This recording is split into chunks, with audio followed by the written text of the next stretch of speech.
যেই ব্যক্তিটা আমার নবীজির কলিজার টুকরা চাচা হামজা রাদিয়াল্লাহু তাআলা আনকে এতটাই টুকরো টুকরো করে শহীদ করছেন, যেই লাশটা দেখিয়া আমার নবীজি বড় আঘাত পাইছেন।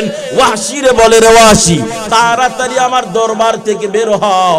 এরে ইকরামা, তাড়াতাড়ি আমার দরবার থেকে তুমি বেরিয়ে যাও, তোমাদের কোনো ক্ষমা হবে না। এই দুজন ব্যক্তি নবীজির দরবার থেকে যখন বেরিয়ে পড়তেছেন, আল্লাহ তাআলা আয়াত নাজিল করলেন, কুল ইয়া ইবাদিয়াল্লাযিনা আসরাফু আলা আনফুসিহিম লা তাকনাতু মির রাহমাতিল্লাহ।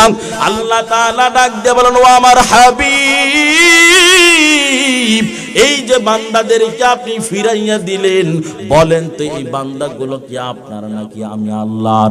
আল্লাহর নবীজি বলেন, ওগো মালিক, এই দুজন বান্দা তো আপনার।